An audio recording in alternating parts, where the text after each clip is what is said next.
welcome. Today I have Christian Georgiadis of AX Creative. Welcome, Christian. Thanks for jumping on board and recording an episode. Thanks for having me. I really appreciate you letting me join your podcast. Oh, happy to have you. I'm sure it'll be a great one.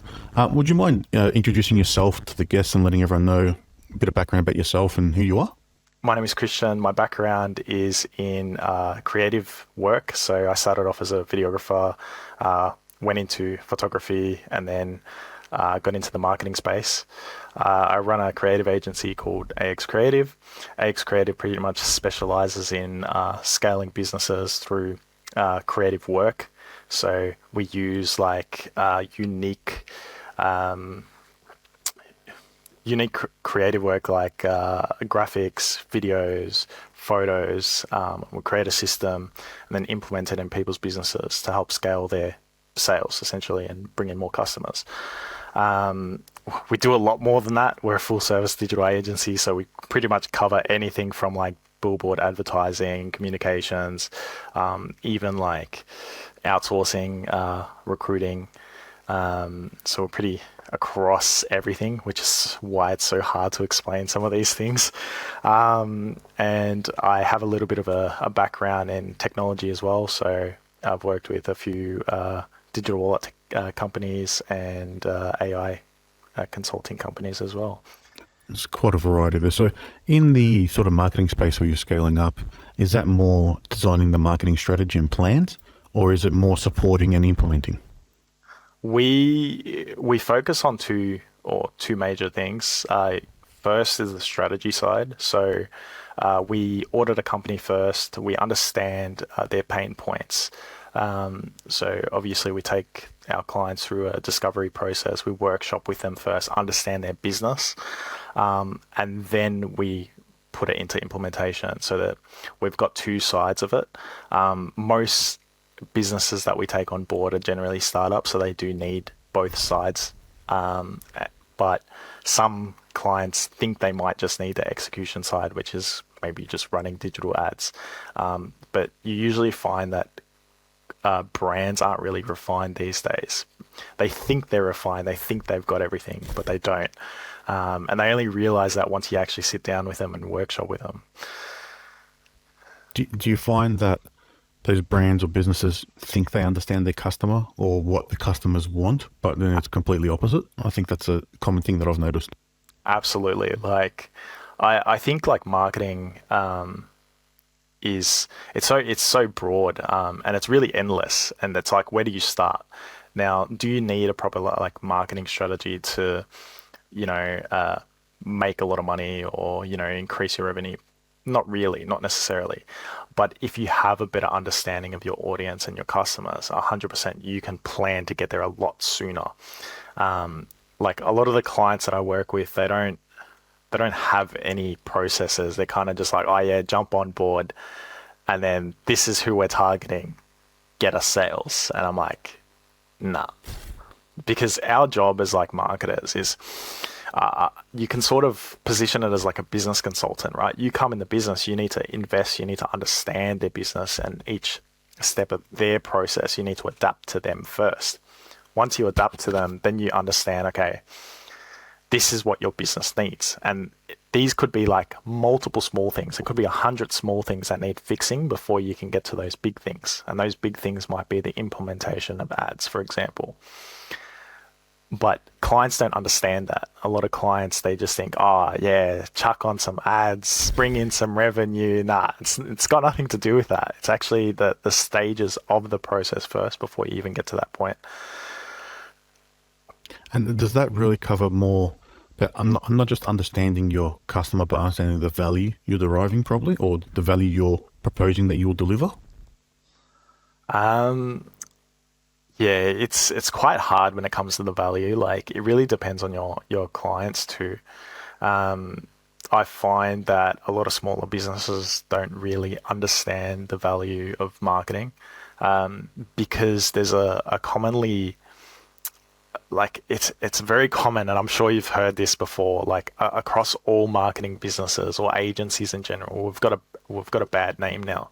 And it's mainly because there's all these companies that came into play that were like, oh, we'll charge you $1,000 a month and we'll scale your ads. You'll make 6 figures a month guaranteed. Like, all these people started guaranteeing these results, but the reality is like, you may have done that with one client, but you're not going to do it 10 times over. You might have built that recipe for that client only. The recipe changes over time. You have, like, for us, it's like we have one system that we sort of follow for every single company we work with. But then every company that we work with, we need to adapt to them, like I said. So coming back to like the agency side of things, everyone, we just got an extremely bad name. So now, like, when we try and approach clients, smaller businesses specifically, they're like, oh, we've worked with 10 agencies. What makes you different? And it's impossible to say like, yeah, we're different because we've got, the sort of these case studies, for example, or we've got this. Like, it doesn't make a difference. So now it's like about, okay, how do we position ourselves to make us sort of, I guess, what's the word for it? Like, how do we stand out now? It's all about standing out. And now there's too much competition. Like, there's competition everywhere. So I'm just focused on people that, want to invest in me, see the value in me, and I want to invest in them. I don't work with everyone anymore. I just work with particular people. It's good if you can get to that point where you can pick and choose some of your customers rather than just trying to take everyone on board, which is what you probably do at a starting point. I know we did that. But really, you have to be able to work with your clients. It's a relationship. It's not just take my money and do what I say. It's working with them. They're coming to us for expertise. So why not use that expertise? Well, that's what you're paying for. Yeah. I find that, like, I've worked with a lot of clients. I've probably had about 200 clients in the last 4 years with AX. And these are various industries, not just marketing.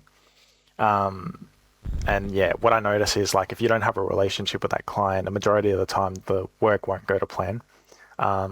Some clients are, a little bit arrogant. Some clients think they know better than you. And yes, majority of the time they do know better than you in terms of their company, but they refuse to accept that they have issues and their problems that they need to be fixed.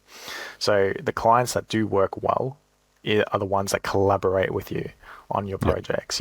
They're hiring you for a reason. They're not like hiring you to have a pissing contest. You know what I mean?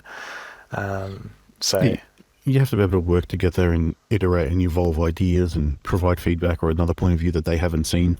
Correct. Yeah. It's all about the collaboration. Like, the clients that you work with on the most and the ones that are the best to work with are the ones that are constantly collaborating with you, constantly throwing you ideas, like extravagant ideas, and saying, okay, let's just do it. Let's spend some money on it. We'll see how it goes. If it doesn't go well, cool. Go back to the drawing board. But, we've got clients that are like, they're smaller businesses. I understand, like, there's a lot more, they can't really take as much risks. So you have to be a lot more cautious working with them. But they look at it from like a perspective of, okay, if I'm spending $1,000, I need to make $2,000. If I spend $2,000, I need to make $4,000. Yep. But the way that they're not looking at it is like, okay, if I spend $1,000 a month now consistently, in 12 months or 24 months time, that's going to come back tenfold. So the way that we're working now is like, we work collaboratively with clients that understand that. And when they do, it's like sick, like the best relationship you ever have. Yeah. And is it mostly on the digital ads that you're focusing those strategies on, or is it about content creation and those strategies as well? Content is super important when it comes to ads, because, I mean, sometimes, like, I'll give you an example. Like, we have an automotive client at the moment. They're essentially like a supplier for four-wheel drive parts, like bull bars, electrical, and they've got 1,000 products on their website. And we focus, like, we've been doing like A/B testing a lot of the time with content. So we're not actually testing the audience. We know what the audience is and, exactly who they are, because we did a little bit of testing at the start with brand awareness ads. What we're actually focused on is the content creation side. Okay, are graphics posts better than a video post? Or, how do we change up? Do we do like AI sort of videos with AI overlays? Something that is different. Okay, do we go out into the desert, film cars jumping in the air with FPV drones and stuff? Like, what are we doing to sort of make it entertaining? How do we engage more people? What we found is after we did all these videos, the ones that were engaging the most were graphics posts with just simple text on it. And I'm talking the ugliest type of ads you'll ever see, but they were the ones converting the most. Okay. So it's but it works for all different types of companies, and it really depends on your audience. Their audience is 40s to 50s, the ones that are converting the majority of the time. But what they thought at the start was our audience is 20 years to 30s, because those are usually the young kids that are buying Nissan Patrols and then modifying them. But that's only 1% out of the rest. Yeah, and they've got tight budgets, not a lot of disposable income at that age. Correct. It's an expensive hobby to take up for driving. But you don't know that until you start actually testing with content and the digital ads as well. Yeah. And there's it's not just digital ads, there's various forms of things that you test. SMS marketing, email outreach. There's a lot of different things. Even just educational posts, organic posts, but yeah. Out of those that you listed, where do you see, in general, probably the most value coming from, or the highest conversions? Is there a baseline that you can see across industries, or is it very different depending on the type of service and the target clientele? Look, it really depends on the industry that you're working with. But what I find very cost effective and quite effective, depending on the database that you have, is email marketing. Email marketing, SMS marketing can be good, but it can be quite spammy if they haven't opted in for that. So if they haven't opted in, then you won't get good results. Email marketing is extremely powerful, especially for e-commerce brands, service-based businesses as well. For you and I, if we have a small bunch of clientele and we're doing newsletters and we're doing updates, man, clients are they love that. Especially if it's more personalized and engage with them too. If you can personalize it, you kill it. Ours is probably too generic. I don't think we've ever had any feedback on our newsletter. Yeah, it's because you need to adapt with the clients. It's if you're working with multiple industries, how are you adapting to those industries? And also the people that are on the other end, who is reading it? Yep. Who are the key decision makers? What do they like? So you sort of adjust the campaigns to them. So more personalized style of email really converts. The ad side, it used to be, it was a lot better, probably 6 years ago than it is now. Mainly because they implemented all these privacy things that on iOS, and it started blocking all the ads, the results. You couldn't track everything the same way. You can't, the data's not as good as it used to be. So there's no retargeting. Yeah. Or there's less retargeting. It's less. Ability. Yeah. But in saying that, in terms of ads, social ads are very low quality. Google ads are top tier in terms of conversions. Yeah. That's sort of the way it's going. So with just touching on the content side, with certain brands, probably user-generated content is something that's important. How important do you think that is for a startup, if they're a service-based business? Or we work a lot with tech startups. So if there's SaaS products or a startup that they're going for, is that user-generated content something that's useful? Does that help add that social proof component like reviews and testimonials do? Yeah. So with user-generated content, there's the thing about startups is that there's no authority. Any business that starts up, there's no authority. So user-generated content is extremely powerful for establishing a brand. If you're getting someone that has like, for example, could be a tech advisor, they've got, 30 years of experience, maybe they work for Amazon or something like that. And, you've got them on board, they talking about the technology that you've built, man, that's going to drive a lot of authority. They're going to be like, okay, this company's actually legit. And that's why a lot of companies, they get influencers and stuff like that to talk about their brand, to believe in it. I mean, they get paid for it anyway. Yeah. But, it's also a risk for the people that are doing it, because if the brand's a scam, and I'll give you an example, cryptocurrency is the best thing to talk about in this sense. I used to do blockchain marketing. Okay. So I've done it for a metaverse project, and I've also done it for not so good projects that we didn't know about at the time, but we also were in the downfall of them crashing, so not so great. But in the blockchain space, like, the way that they drive sales is through authority. Like, it's all through user-generated content. That's why they get celebrities, influencers on board. They'll pay them, say, 10 grand in Ethereum, and then they'll give them like coins or like NFTs or something like that. Yep. And then, they have like referral codes, they build a cult following, and you track everything. But it drives so much trust into that brand. So, I mean, blockchain, NFTs, like, they're not all dead or anything like that. But most NFTs are. It's pretty dead. It's a pretty dead space. And, I mean, it's pretty bad. But in terms of like I find, what's the best way to put it? It's like authority is driven in so many different ways. Like, there's the incremental, like, how long your company's existed, how active have you been in the market, how much are you posting, who have you worked with? Like, there's that side of authority, and then there's like, okay, if you've got like people that trust you and stuff like that, partnerships, and that's where user-generated content really comes into play. But at the same time, like, you can't just get like an influencer, for example, and just have them as your one piece of authority. Like, you need actual people to talk about, like, honest reviews, even if they say that your product's shit or it's got a lot of cons, or like, if your tech's, it's great in various aspects, but it doesn't cover these aspects, and maybe you should add these aspects later on.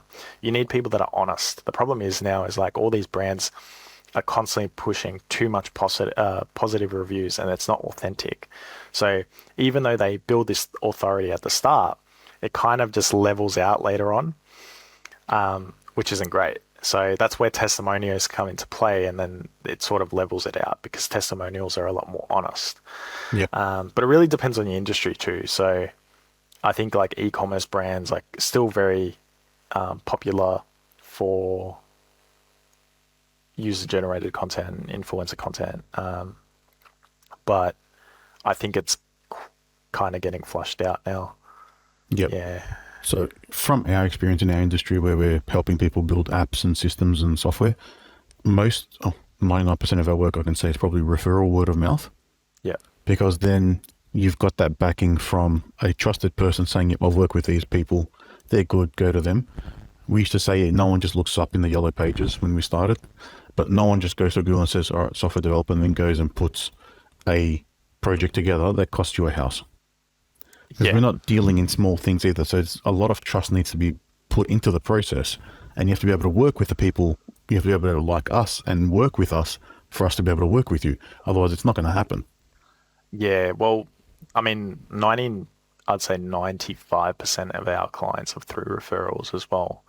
And yeah, I mean, the best part about that is like, I mean, same with us. Some of our projects are quite large scale.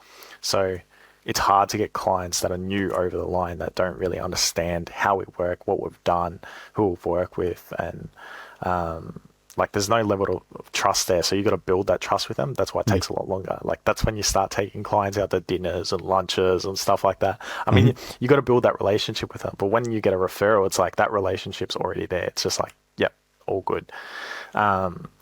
I guess that's a level of authority as well, like a serious part of authority. And, you know, if you're completely relying on referrals, I mean, you'd be killing it. But yeah, I think there's various aspects. Like I go for more of an omni-channel approach when it comes to brands. It's good to have, like, you know, referrals. It's good to have your user generated. It's good to have your marketing. It's good to have your outreach. You need to like have various channels. That way, if something fails, you're not like, oh shit, like what's going on? Oh, You nah. need to diversify your Yeah, content. exactly. Like I've been there where, like, you know, we haven't got any referrals, and I'm like, are we gonna survive the next 6 months? Yeah. Or if you're just running like a website and then an algorithm change comes across from Google, and then you lose a big chunk of your web traffic. Like these things happen frequently. Exactly, and they're completely right. out of your control. So it does make sense to then diversify and split up your efforts in multiple baskets, as they say. Yeah. So if you were starting AX Creative again now, or maybe I'll phrase it, if a startup is coming to you, they're looking at building tech, what's some advice you can share to them to scale? So they've got their MVP ready to go, they're getting started. How can they think about scaling, and what sort of approach what advice can you give them? I guess it's like, maybe they're coming to me to scale, but are they really in the position to scale? And like, that's sort of how we got to view everything. Like, we got to challenge that person that comes to us. A lot of the time, these businesses think that they can scale, or, you know, they might have a particular strategy that they want to follow to say, okay, how can we scale in this position? But we got to look at it from like the facts, like how much information do you have in your brand? How much have you established? Like where have you established yourselves? Do you have content? You know, are you going for more of a team approach in terms of marketing? You know, like talking more personalized and stuff like that. Are you going for more just a brand approach, just, you know, focusing on pushing your services and stuff like that? What is the end objective? Like, those are the questions that you sort of ask first before you really okay, I'm going to start scaling a brand. Then it's like, okay, once you understand where they want to be going, what their objectives are, how they want to shape their brand, then you ask about KPIs. Okay, how much money do you want to be earning? Do you want to grow your business to, say, $10 million? Okay, what do we require to scale a business of $10 million? Or we need funders, we need investors, we need this, we need that. You know, it could be even PR, for example. Then we say, okay, where's the budget?